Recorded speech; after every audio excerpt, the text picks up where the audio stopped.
Продолжуваме со Студио 10, како што најавивме, сега ќе одиме со разговори со двајца поранешни пратеници. Прво почнуваме со Филип Петровски, кој во минатото беше пратеник на ВМРО ДПМН. Со Петровски ќе разговараме онлайн. Прво да видиме дали имаме врска, дали се слушаме, дали се гледаме. Јас ве гледам и ве слушам. Да, и ние вас ве гледаме и ве слушаме. Врската е добра за сега. Се надеваме дека така и ќе продолжи.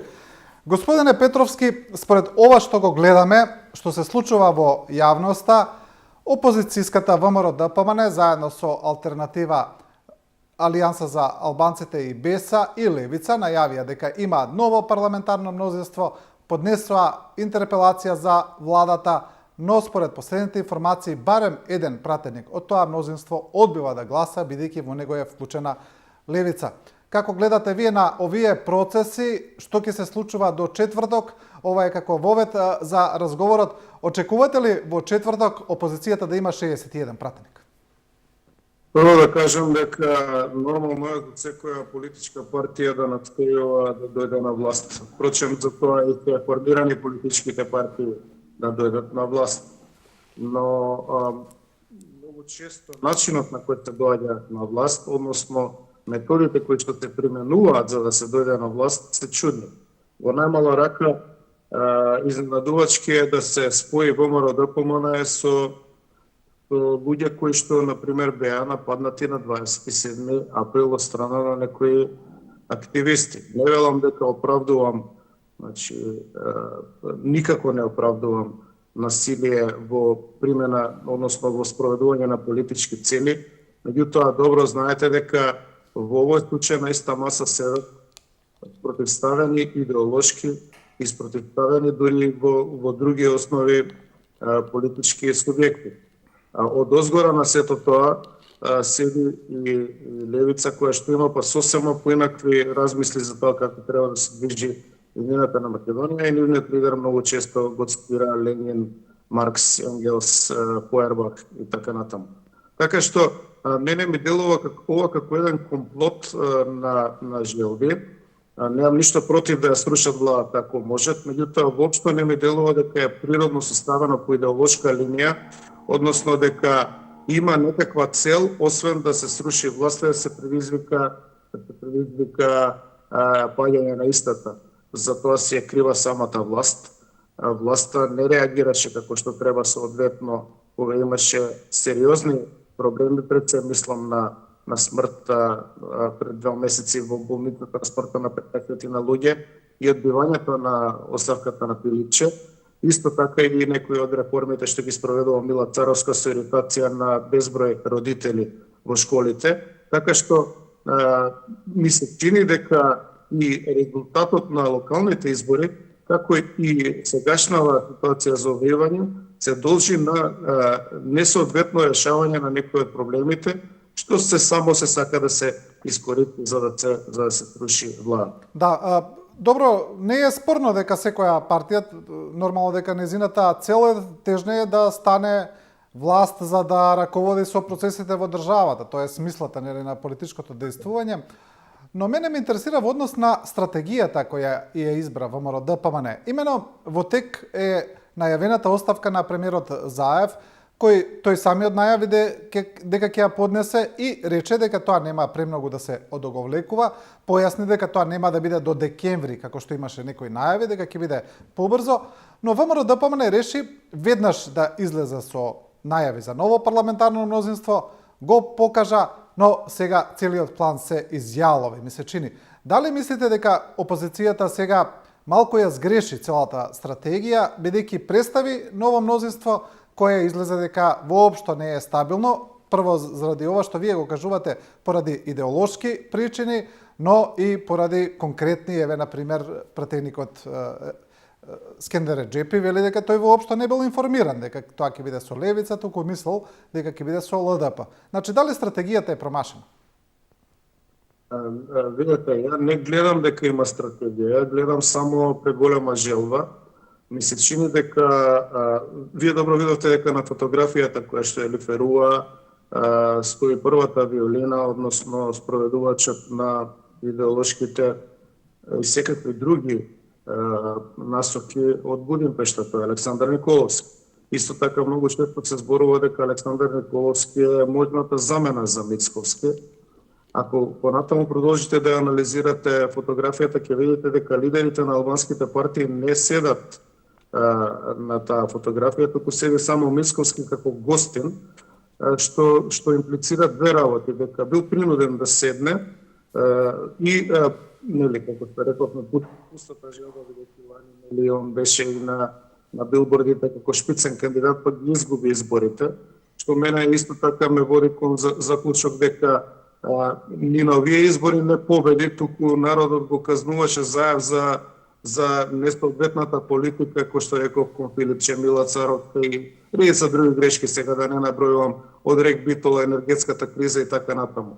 Значи, народот едноставно казнуваше, а овие луѓе што се собраа таму гледаат ако можат од таа казна да земат некаков бенефит. Е токму поради тоа што при собирање на непринципиелни причини, а тоа впрочем и вчера Александар Николовски го потврди дека целта е само да се сруши власта, а дури подоцна ќе се разговарало дали ќе се прави нова влада или ќе се оди на избори со одветно политичките калкулации на учесниците во оваа операција, мене ми покажува дека тоа е основната идеја. Само ако се може да се струши власта, да се продлабочи кризата, а потоа ќе се види што и како. Јас лично не мислам дека ВМРО ДПМН, ако задржало било што од своите идеолошки премиси, смее да се спои со алијанса на албанците.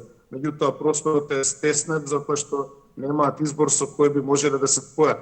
Јас подсетувам дека села, по втор пат го спомнувам, значи не одобрувам политичко наследство, меѓутоа во 2017 целно што се случи како провокација по серија вербални изјави од негова страна дека Македонија треба да се подели, дека тоа држава со два народи, дека треба да се смени уставот, треба да се смени химната и така натаму.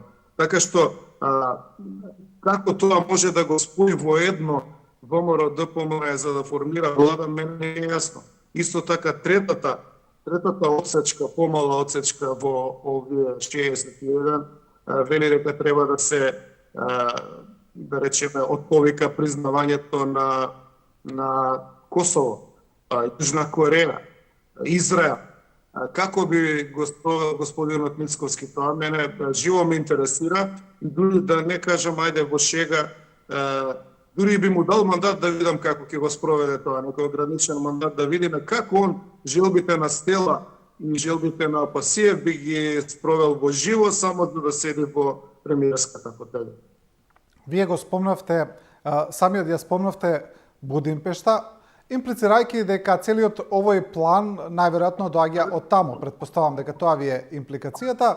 Имаше вакви анализи сега во изминатиот период во однос на целата стратегија на опозицијата и тоа се поврзува и со она што го најави лидерот на унгарската опозиција во Унгарија, дека доколку тој дојде на власт, а тие таму настапува здружена опозиција против Орбан, имаат избори на пролет, дека доколку тој дојде на власт, дека тој ќе го депортира Никола Груевски во Македонија. Дали мислите дека брзањето што побргу да се урне оваа влада е можеби поврзано со тие процеси?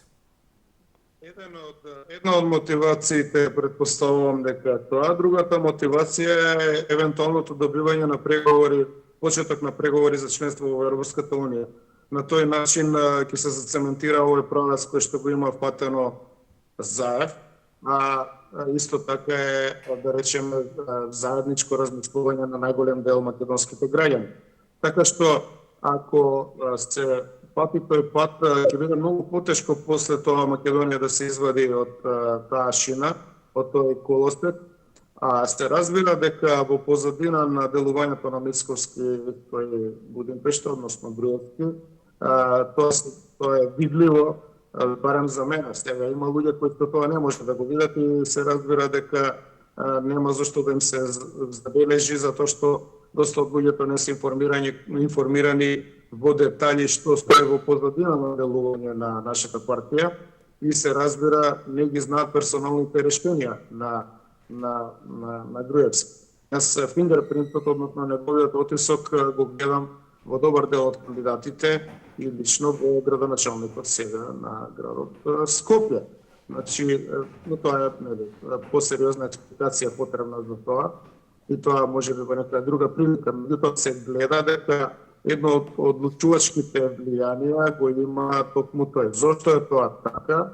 На тоа треба исто така се одговори во една посериозна анализа, но ми се чини дека нема многу луѓе во моментот во Македонија им одговара да се предизвика хаос. Јас велам, секоја влада треба да се предизвика, секоја влада треба да биде урната во смисол на демократска концепција, меѓутоа да се понуди на граѓаните што ќе се прави со Израел, со Косово, со Јужна Кореја, да видиме што ќе правиме со членството во Европска Унија и така натаму.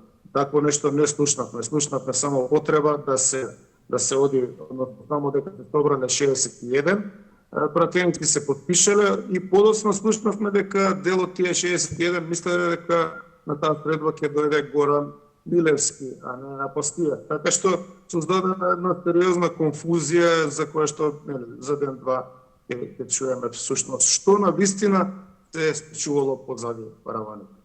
Добро, за ден-два во четврток, доколку остане сегашнава состојба, доколку нешто не се смени, а може да се смени дури во текот на денешниот ден, бидејќи денеска алтернатива повторно заседава дали ќе остане во мнозинството на Мицковски, значи може овие вести сосема да добијат сосема нов тек, но еве доколку остане и предпоставена оваа ситуација каде што ВМРО, ДПМН и опозицијата немаат мнозинство за гласање на недоверба на владата, тие го поднесоа тоа до собранието и доколку таа состојба остане во четврток, тогаш во каква состојба ќе се најдат, бидејќи во четврток собранието ќе изгласа доверба на владата на Заев. Видите, незгодна е позицијата сега на Мицковски. Може да се случи да се најде во бос во трње. Тоа е од една основна причина што брза демонстрира политички аматеризам, го возат мали партии од АПС па се до Алијанса и БЕС-а, не се пресметуваат добро работиве и во крајна линија најлошото е затоа што ВМРО нема соодветно добри резултати во однос на тоа колку е катастрофална политиката на СДСМ. Се она што се случи после подпишувањето на Преспанскиот договор, во Грција резултираше што падна Ципрас многу брзо. И се смени власта, која што прво се закануваше со дисконтинуитет, но подоцна се утврди дека се постави некаков вид на континуитет.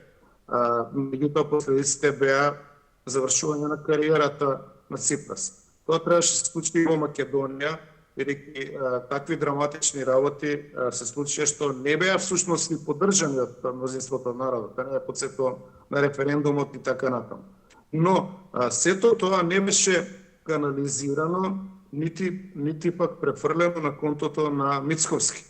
Значи, во најмала рака е смешно, трагикомично, да се представува како некаква победа во собранието, собирањето на овие 61, кога знаеме дека лани на сите билборди из Македонија го гледат на Мицковски како премиер, значи он се представи како премиер, односно кандидат, некаков шпицен премиер, измисли нова кованица во политичката теорија и таквиот шпицен премиер не беше изберен. Значи ги изгуби изборите. Губењето на изборите и сега превртувањето на казната против Заев на локално ниво на брзина во 61 по било која основа доведува до што доведе. Дури се плашам дека ако не успеат да изведат 61 за да ја собрат владата на Заев, тоа ќе треба веројатно натрешните структури или одредена стимулација од Будимпешта може да побараат и да се размисли за промена на Мицковски внатре. Знаете дека тој се спрема за Конгрес. Можно е да е едно од брзањата негово лизгање пред Конгресот за да биде сменет на брзина. Да, во однос на тоа дали Мицковски ќе биде сменет и во однос на неговото лидерство, вие сте еден од оние кои учествува во дел од групациите кои бараа негова смена, кои бараа промени во ВМРО ДПМН. Критичарите на тоа ќе кажат, критичарите на вашето делување или они од ВМРО ДПМН дека не сте успеале, бидејќи ВМРО ДПМН еве победи и на локалните избори, Христијан Мицкоси ја консолидира партијата, а еве дојде и до момент да бара ново, да може да состави ново парламентарно мнозинство, дека изнуди оставка од премиерот Заев. Значи, претпоставувам дека во ВМРО ДПМН и оние кои го поддржуваат ќе кажат дека тој успешно ја води партијата. Ја немам ништо против да имаме различно мислење. Различното мислење би требало и да биде дел од политичкото милје, така би оделе веројатно побрзо напред, кога би се цивилизирале. Меѓутоа, тие што имаат различно мислење од другата страна се користат со методи кои што не се дозволени. Се користат со политичко насилство, се користат со физичко насилство, исто така се финансиски и политички корумпирани. На овие избори вие магаре да кандидирате против Шилегов ќе победеше. Не ради тоа што магарето е убаво или не е убаво, или е животно, или не е човек, туку ради ароганцијата на Шилегов. Исто така, кога ќе ги насоверете грешките што ги направи Заев, на контото што му се собираат уште од Преспанскиот договор, вие по дефиниција знаете дека гласањето беше против него. Сега, ако тоа некој не сака да го разбере и смета дека некој гласал за Мицковски, ја немам ништо против тоа. Меѓутоа, ќе кажам, се користат алатки кои што се во спрега со финансиски и насилнички методи недозволиви во демократско милје. Па ќе речем, ако тоа е насока која што мнозинството околу Мицковски сака да ја зафати, слободно, јас немам ништо против, меѓутоа идеологијата и основата зашто е формирана партијата е напуштена. Да, добро, во однос на оно што се случува во собранието, и вие сте биле пратеник, а и во ваше време, во времето на владењето на Љупчо Георгиевски, имаше еден ваков доста бурен период, кога се зборуваше дека е можно да се состави ново парламентарно мнозинство, тогаш од страна на Бранко Црвенковски и СДСМ. Тогаш имаше сериозни обвинувања дека врз пратеници се вршеле притисоци. Сега има исто такви обвинувања дека и сега се вршат. Ве прашувам во однос на вашето искуство, знаете како функционира собранието, еве ги имаме паралелите, и ВМРО ДПМН обвинува дека сега се вршат притисоци врз пратеници. Верувате ли во тоа? Верувате ли во тие неофицијални информации кои кружат дека собранието и пратениците сега се претворени во своевидна берза во која преку притисоци и понуди се мотивираат да преминат на оваа или онаа страна? Играта е голема, влогот е преголем, знаете дека GDP-то на Македонија над 10 милиарди, од кои што 3-4 милиарди се државен буџет. Како што гледам, некој сака да го контролира тој буџет. Ќе ви кажам, пред да ви дадам конкретен одговор, ќе ви кажам што се случи со мене кога се обидел да го рушат Љупчо. Мене ми беа понудени пари. Мене ми беше понуден стан во Скопје и пари, односно стан во центарот на Скопје. Нема да го именувам актерот, еден од тие што учествуваше во архитектурата на рушење на Љупчо, ми го понуди тоа. Тоа за мене беше многу чудно. Јас бев тогаш 27-8 години, бев млад, јас воопшто не сваќав дека тоа што се случува е метода, односно начин на кој што ќе се делува во државата, односно ќе се формираат и ќе се рушат влади со купување на пратеници. Изворно знам дека еден пратеник, кој што сега веќе починат одамна, доби 150.000 германски марки за да остане со Љупчо, бидејќи беше договорен да премине на другата страна. Така што, како еден мал куриозитет, да ви кажам дека ми се чини дека долги години наназад се прават обиди или навистина се прават такви трансакции за да се дојде до власт или да се сруши власт. Така што воопшто не ме чуди дека и во овој случај денешен и тие што сакаат да дојдат на власт и тие што сакаат да останат на власт во вакво тенко мнозинство ќе се повикаат и на подкуп и криминално однесување за да задржат пратеници од свој ред. Предпоставувам дека одозгора на тоа ќе се употребаат и физички закани, можеби закани врз семејствата на пратениците и така натаму. Тоа е од проста причина што Македонија нема доволно јасен закон што би значил подкуп и криминал со пратеници, како и закана и заштита на пратениците. И тоа веднаш мора да биде решено ако сакаме да направиме држава како што треба. Доколку не бидат заштитени пратениците со закана од сигнување на имунитет и долгогодишна затворска казна, како и ако не бидат заштитени од физички притисоци со одредени безбедносни структури, тогаш ние нема да имаме парламентарна демократија, туку ќе се одлучува во многу потесни кругови, односно во султанатите на партиите. Но тоа е веќе едно друго прашање, како треба да се направи реформа на политичкиот систем кој кај нас е, да не речем, 100% нефункционален. Да, добро, ние се разбира, немаме директни информации за ова, ги анализираме состојбите. Нормално, доколку има вакви пратеници, доколку има некој што трпи можеби закани или еве понуди, го охрабруваме да излезе и да го каже тоа пред надлежните органи, се разбира доколку постои такво нешто. Опозицијата обвини дека има притисоци, ако има, нека излезат. Кажете ми, господине Петровски, во однос на идните сценарија кои се можни, очигледно е дека се во однос на собранието дека се можни две. Едното е да има ново парламентарно мнозинство, другото е да остане сегашното, но и потоа има уште неколку сценарија. Едно е ВМРО ДПМН да состави влада, едно е да остане актуелнава влада и трето е да има брзи или нови предвремени избори. Како течат работите? До сега ДУИ и СДСМ се изјаснија против предвремени избори, тоа го кажа јасно, но како течат работите, како вас ви изгледа, во кој правец ќе се движи целиот тој политички процес и политичката криза? Јас лично мислам дека треба да видиме дали конечно Европа ќе се смилува да ни го даде тој проклет датум за почеток на преговорите, за да определиме дали имаме ние иднина во Европа или не. Мислам повеќе јасно е дека Европа во сериозна криза и целата институција Европска Унија има големи предизвици, многу поголеми од Македонија пред себе, но она што мислам дека треба ние како одговор да го добиеме на таа страна, односно го заслужуваме како одговор со нашето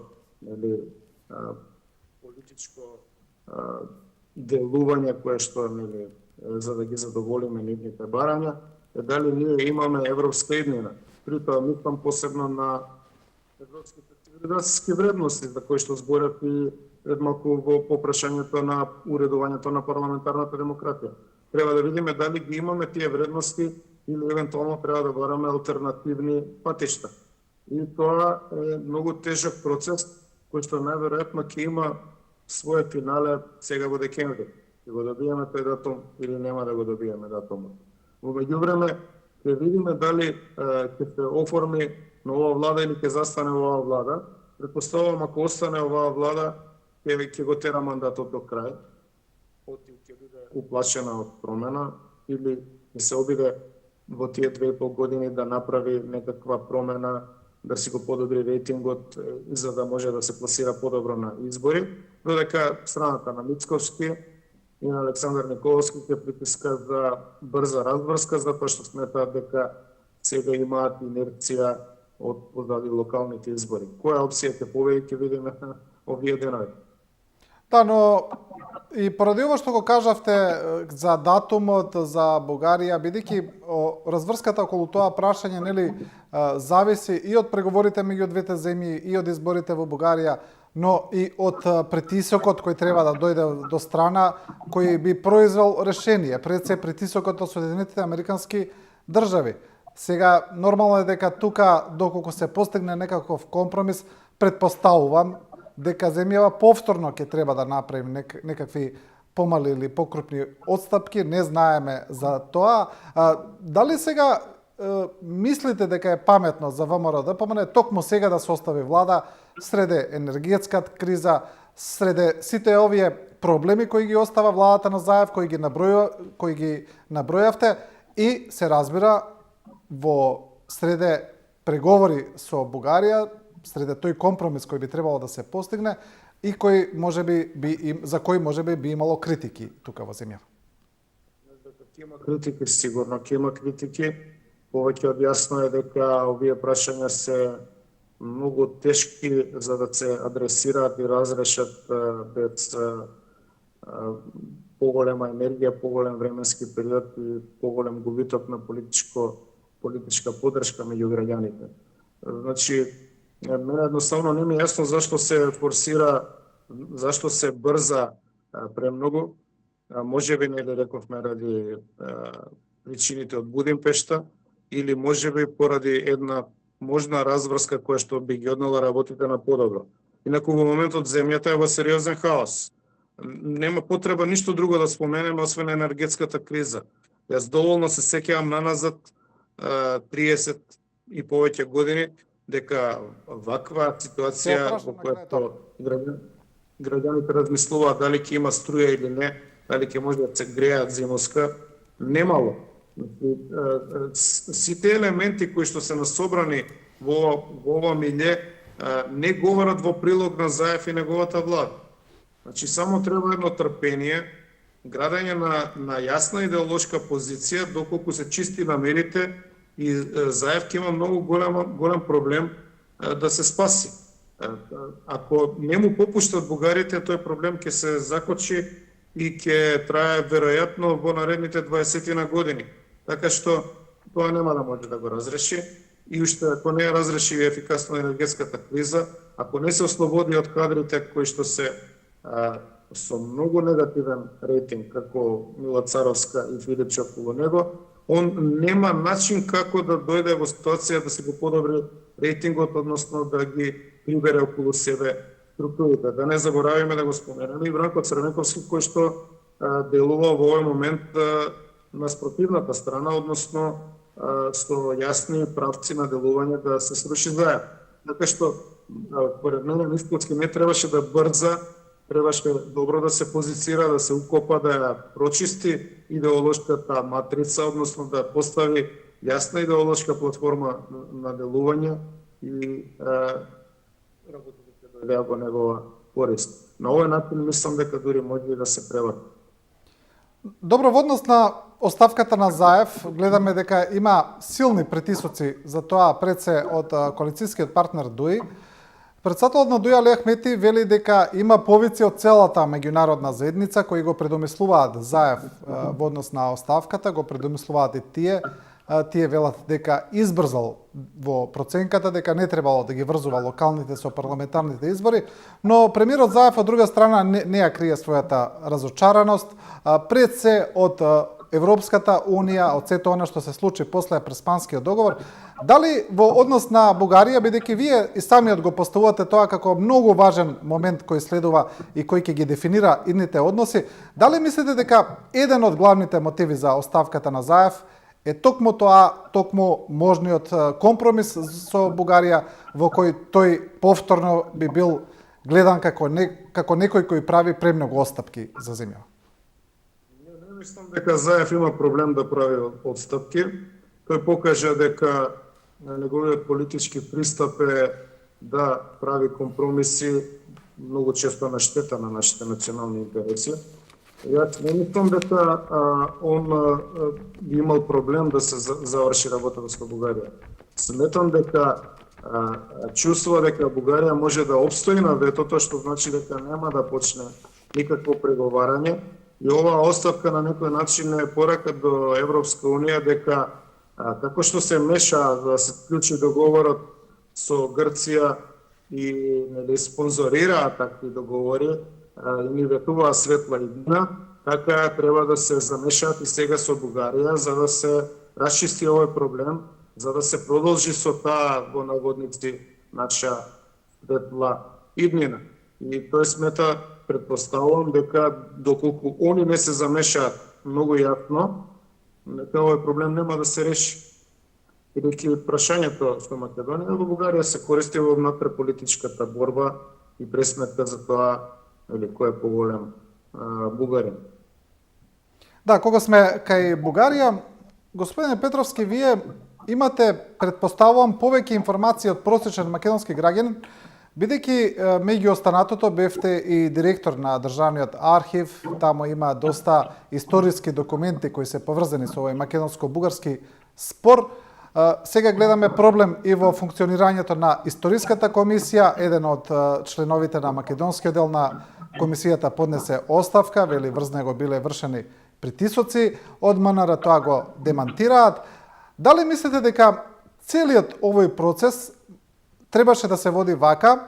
Дали мислите дека можеби требаше да се води многу потранспарентно? Еве, на пример, ние никогаш не видовме јавна телевизиска дебата на председателите на македонската и на бугарската комисија, во која тие сите аргументи за кои разговараат таму би ги отвориле пред јавноста во земјава и во Бугарија. На тој начин би се демистифицирал целиот процес. Луѓето би можеле да видат за што се зборува и би можеле да ги видат аргументите на едната и на другата страна. Може би така еден товар би се тргнал од целата работа. Што мислите? Прво мислам дека е небулоза историски комисии спонзорирани од политички структури да утврдуваат вистина. Сите околни народи имаат своја вистина и своја верзија на историјата. И сите тие истории околни се поништуваат една со друга. И најголем дел од историите на околните народи, па и нашата, опишуваат лаги, невистини и настани кои што не се случиле. Туку наратив кој што одговара на формирањето на феноменот на националната држава. Тоа е оној феномен кој што е последните 200 и повеќе години доминантен во оформувањето на националните држави. Така што мислам дека е небулозна две комисии на соседни држави да расправаат од кога почнала историјата на едната, од кога почнала историјата на другата. Они никогаш нема да се усогласат. Секогаш ќе може некој да се спротивстави, освен ако не беше намерата, како што, не знам, мислам, Кенеди рече, ако сакаш некој прашање да не се разреши или да немаш конечен одговор, формирај комисија. Значи, мене ми беше, воопшто ми е нејасно зашто е прифатено такво нешто. Јас немам никаков проблем кој како сака да си ја пишува историјата за потребите на националната држава во која што живее. Ми се чини дека тоа беше избрзано како формирање, како елемент и сега представува терет, товар на двете држави. Значи, не е само терет на Македонија, таа комисија е терет и на Бугарија. Од таму ќе излезат некои нови вистини, ќе се напише некоја нова Библија или ќе се напише некој нов Талмуд или Куран, не ги запазам сите религии да не се навреди некој, и сега ќе треба да веруваме од поново во нешто ново. Требаше работава да се остави на стручните лица кои што ќе истражуваат на таа тема врз основа на тоа како се пишува историјата и до сега. И онака добро знаете дека историјата во најситните детали многу мал дел од популациите во Македонија и Бугарија ја познава. Предпоставам дека тоа помалку и од 1%, бидејќи сум работел со историски документи, точно знам колку луѓе доаѓале во архив или на кој начин се интересирале за да се запознаат во детали со, например, да речеме, заседанието на АСНО. Ако вие прашате некого денеска на вашата телевизија, значи да речеме организирате некакво истражување, дали онлайн или со камера на улица, јас ви гарантирам дека 99,9% од испитаните нема да знаат кои луѓе учествувале на заседанието на АСНО, а тоа се смета како основа за формирање на македонската држава. Не е сега за да навредам некого, него едноставно ве уверувам дека историјата во таквите детали, во кои што се обидуваат да навлезат овие две комисии, не ја познаваат граѓаните, ниту пак најверојатно ги интересира, зашто не можеме да ги обвиниме? Едноставно, во животот има кај многу луѓе побитни работи од тоа да навлегуваат во историјата на таков начин. То значи дека таа останува на историчарите, на оние што студираат филозофија и на оние што се занимаваат со хоби да читаат книги од историска содржина, што не би смеело да биде проблем меѓу нашите две држави, за да ние да не можеме да функционираме нормално и да не се приближуваме едни кон други. Оваа комисија, односно овие два тима, гледам дека може само да не закочат и да не оддалечат, што никако не би требало да биде интерес ниту на Македонија, ниту на Бугарија. Се разбира, ние имаме многу заеднички елементи во историјата, кои што би требало да бидат искористени за да бидеме поблиски. Да, јас можам да кажам дека се согласнувам целосно во однос на вашата констатација за принципите за функционирање на историските комисии, дека тоа е небулоза, дека тие може да ја одредуваат историјата на ова или на онаа држава на таков начин. Но, еве, повторно би ве прашал, во однос на јавната дебата, мислите ли, не само за проблемот со Бугарија, еве и за проблемот кој беше со Грција, и за проблемот со црквата со Србија, дали мислите дека се потребни јавни дебати за тие процеси да се демистифицираат за граѓаните во двете држави да ги слушнат аргументите на другата страна? Веројатно дека тоа можеби и би довело до некакво приближување на ставовите, бидејќи едноставно луѓето би дознале што ја мачи, кои се проблемите на другата страна, кои се нивните стравови и така можеби целиот процес после би одел полесно, а не би, бидејќи вака сите се закопани во своите позиции, таму некој нешто преговара, се случува, никој не знае што е и затоа се оди толку тешко. Апсолутно, дебата и јавност би требало да има не по прашање само на овие две комисии, туку би требало да има попрашање на сите проблеми што граѓаните ги лоцираат како битни за нивното живење во оваа држава. За жал, такво нешто нема. Ние не видовме дуел меѓу Шилегов и Даниела. Значи, не гледавме на времето дуели меѓу Груевски и Заев. Нема култура на дебата дуел во нашата држава. Меѓу другото, колку емисии постојат на сите телевизии кои што овозможуваат да се види спротивставено мислење на учесниците низ една, се разбира, културна призма. Сега да не се тепаат таму едни со други, бидејќи ништо не ме чуди и тоа да би се случило колку се поделени во своите размислувања таборите. Значи, јавност, дебата нема. Култура за такво нешто ние немаме. Ќе ве подстан на своевремено двата дуели што ги има Љупчо Георгиевски и Бранко Црвенковски. Па тие беа нешто што целата држава го гледаше и го очекуваше. Тие беа нешто што за кое што се зборуваше. Се пишуваа политички анализи, се пишуваа уреднички коментари. Значи, создаваа материјал врз основа на кој граѓанството, македонците, сите што живеат во Македонија можеа да се определат за кого ќе бират или против кого ќе бират. Такво нешто за жал сега немаме. Постои мистификација, постои делување во тајност, постојат напишани текстови кои што се читаат на пресконференции и постојат неидентификувани центри на политичка моќ кои што во себе акумулираат невидена корупција. Тоа е рецепт за лоша иднина. Добро, да се пред крајот на разговорот да се вратиме уште малку на актуелната политичка криза. Господине Петровски, во однос на тоа што се најавува дека СДСМ треба да предложи сега, без разлика на сите овие процеси кои се случуваат во собранието, оставката на Заев е се уште актуелна, таа треба да се поднесе и доколку оваа влада продолжи да функционира, таа ќе треба нов мандатар. Гледаме дека ДУИ има голем проблем со тоа, тие велат дека тие се договориле Заев да биде мандатар, не знаеме дали ќе прифатат друг или каква личност би требала да биде тој друг мандатар.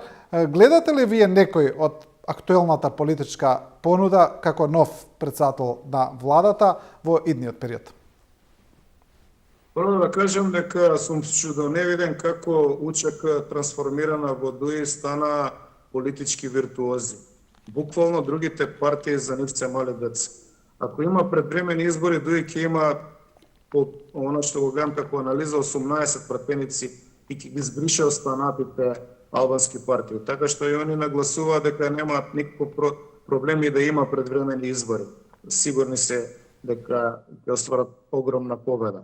Друго, така се замаскираа во таа зелена агенда и буквално наративот, менувањето, да не речем неприродно менување на наративот го поклопија со глобалните тенденции и така добро функционираат јавно и тајно во дипломатијата со странците, што мислам дека од нив треба да учат и Заев и Мицковски во смисол како се гради јасна политичка концепција за да се биде и остане на власт. Што ќе се случи со Заев, навистина не знам, и во оваа ситуација и за нашата држава не би требало да биде битно. За нашата држава не треба да биде битно дали е премиер Заев или Мицковски.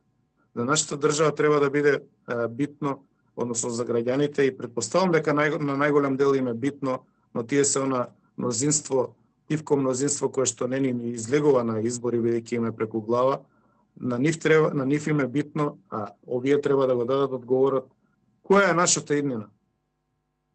Што ние можеме да очекуваме од оваа држава за 5 години или за 55 години? Во какво милје ќе пораснат нашите деца? Ќе бидеме дел од Европската унија или не? Ќе имаме струја или ќе се вратиме во камено време? И така натаму. Значи, многу побитни работи се во прашање и јас ќе бидам радосен ако конечно после оваа политичка криза разрешницата доведе до одговори од ваков тип. Мене апсолутно ништо нема да ми смени денеска што Даниела е градоначалник, бидејќи ништо не ми менјаше што Чилегов беше градоначалник. И ништо нема да ми смени дали ќе биде Заев или Мицковски премиер. Но ќе ми смени ако знам дали треба за моето дете или за нашата иднина како држава, како граѓани, да мислиме дека имаме струја после 3 години или дека треба да емигрираме во некоја европска држава за да имаме струја. Ако треба да се враќаме во камено време, претпоставам дека граѓаните и ги редефинираат своите планови за тоа дали сакаат воопшто да живеат тука. Така што, ако некој слуша од овие многу паметни наши и се принадлежни лидери на општеството, да пробаат да ни дадат одговор како ќе живееме од утре, тогаш веројатно и граѓаните ќе почнат да развиваат некаков оптимизам. Во овој случај не гледам оптимизам, освен радоста на партиските потрчковци, оние што чекаат функција од локалните самоуправи на некој начин, кои што се тегаат задоволни од резултатите на изборите. При тоа мислам и на СДСМ, и на ДПМН, и на ДУИ, и на сите, кои што се добраат до некои функции во општините и сега ќе си распределуваат позиции како и тендери. Но најголемиот дел од остатокот на народот има сосема поинакви маки. Јас ќе потсетам дека ВМРО и СДСМ 2016 има 1 милион гласови. 21 5 години подоцна има 500.000 гласови. Двете партии треба да се запрашаат каде отидоа 500.000 гласови. Дали не гласаат, дали целиот државата и што се причините за вакво осипување на гласови. Скоро 50% е намалена во обем бројката на граѓани што гласале за овие две партии. Тоа е прашање на кое што треба сериозно да ламентираат, да контемплираат и да ни дадат одговор како подобро да живееме. Без резови кои што се од учебници во дигитални учебници без никој никого да праша и без дебата, како што рековте, бидејќи немаше дебата. Иако јас сум за дигитални учебници, да не бидам погрешно разберан. Јас знам дека е тоа иднината на едукацијата. Едноставно ќе нема книги. Дали сакале ние тоа или не, ќе нема книги. Затоа што за да има книги треба хартија, за да има хартија треба да се сечат дрва. Ако се сечат дрвата, си го уништуваме својот производител на воздух и уништуваме иднината на планетата. Значи, правецот е тој, но дебата нема. Бидејќи нема дебата, има огромен отпор, има нервоза и има политиканство, а тоа политиканство доведува до несигурност. Значи, се надевам дека партиите конечно ќе почнат да прибираат посаглам луѓе наместо кливоглавци и потршковци, конечно ќе почнат да ја прибираат интелигенцијата, за интелигенцијата да му даде еден соодветен одговор на граѓанството што не чека од утре.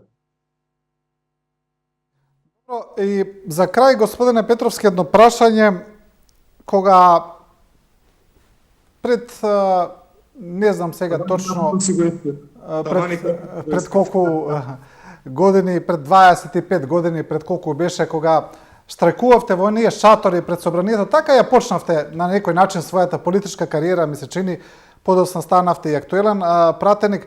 Сега да ве прашам идеолошки, идеалистички, еве да речеме, дали вака ја замислувавте иднината на Македонија каква што е сега? И што замислувавте тогаш? Не. Значи, јас имам една лоша карактеристика што сум многу консистентен во своите ставови. И на моја среќа, ако постои некој што ги анализира емисиите, а веќе не постојат такви, нели? Порано имаше и такви луѓе кои што ги анализира емисиите и врз основа на кажаното вадеа заклучоци или критики. Значи, јас сум консистентен. Пред малку, пред 15 на минути ви кажав дека живееме во свет на национални држави. Државите кои што успеа да направат национален консензус или доминантно национално тело во државата. Ако дојде Павле? За среќа или за несреќа остана успешни држави. Земете Хрватска. Хрватска имаше сериозен проблем со србите, дојде до геноцид, дојде до размена на население и од тогаш Хрватска се стабилизираше како сериозна држава. Се разбира, не велам дека тоа е единствениот можен модел, мора да се бараат и нови модели, меѓутоа мора да има носител на одговорност, односно на темелот на државата. Тој носител при формирањето на државата во 1991 година, односно континуитетот на АСНОМ од 1944 година беше македонскиот народ. Моето политичко кредо, мојата мотивација да се замешам во политика како студент по филозофија беше токму тоа, да се продлабочат тие фундаменти на една стабилна држава на македонскиот народ и се разбира сите што живеат во неа, една стабилна држава која што беше израз на векови борба на овој народ, векови борба и потреба за имање на своја држава. Тоа беше 1997 година. Јас не сум од тогаш политички активен. Јас почнав повеќе години наназад, меѓутоа тогаш се појави во јавноста со тие протести. Тоа беше и останува до ден денеска моја политичко кредо. Ако ме прашувате што мислам денеска од таа перспектива, мислам дека сме ние пропадната држава.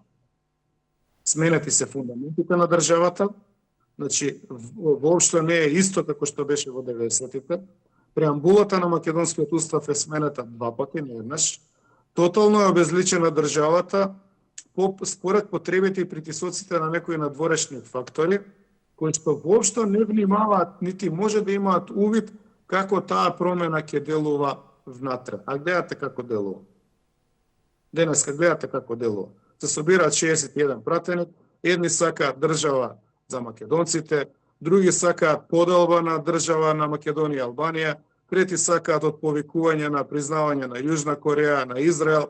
Значи се собрало кој како стигнал, бидејќи нема јасна концепција што сакаме да правиме од нашата држава. За жал, може би звучи песимистички. Јас мислам дека сме ние пропадната држава на сите можни нивоа. Корупцијата владее од шалтер до министер. И нема назнака како тоа во иднина ќе се реши или промени. Тоа е индикација на пропадната држава. Да, добро, господин Петровски, не завршивте баш оптимистички, но тоа се размислувањата, тоа се анализите. Ви благодарам за ова интервју. Жал ми е што не сум тука со вас за да давам оптимизам и да ги лажам граѓаните. Сепак јас сум обврзан како мислител, како интелектуалец, да кажам мислење кое што може да најде на критика, да биде изложено нели на столбот на срамот во некои партии, меѓутоа тоа воопшто не ме интересира. Јас го задржувам правото да мислам слободно и да кажам баш онака како што мислам. И тоа го правам.